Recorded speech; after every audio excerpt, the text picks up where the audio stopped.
the trailblazers and the torch bearers of sustainable energy in our state. These are the folks, as I look through the list this year, who they share one common ingredient for sure, and that's that every single one of them works their tail off for sustainable energy, environmental sustainability in our state, and has the future of our state at the forefront of their concerns. This year, the State Energy Office is pleased to honor 10 nominees in the areas of energy efficiency, renewable energy, alternative fuels, environmental stewardship, and sustainable energy outreach.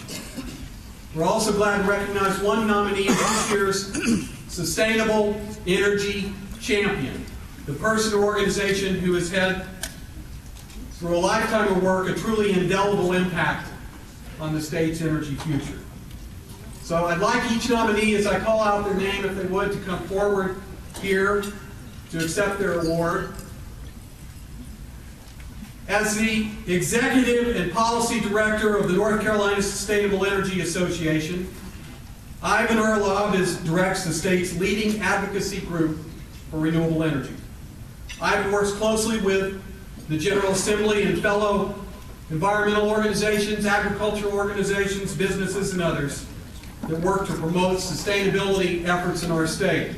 This year, he worked closely with several members of the General Assembly to help them pass changes to the state's rules on performance contracting in the state. Now the state can undertake a performance contract for up to 20 years, which allows the incorporation of bigger capital items with longer-term paybacks and renewable energy systems.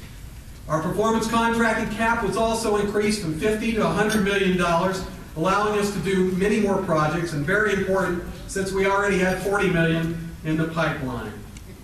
These projects are guaranteed to save the state and its taxpayers millions and millions of dollars over the coming years. Ivan and the North Carolina Sustainable Energy Association have also been instrumental in educating policymakers, decision makers, members of the General Assembly about a renewable energy and energy efficiency portfolio standard and what that could mean to the state. Ivan also serves on the North Carolina Legislative Commission on Global Climate Change, where he advises the Commission on the role that clean energy can play for North Carolina in mitigating this growing problem. Ladies and gentlemen, would you please thank for his service in the area of renewable energy. And I ask him to come. Is he here? Ivan, are you here? There we go. You come up, Ivan.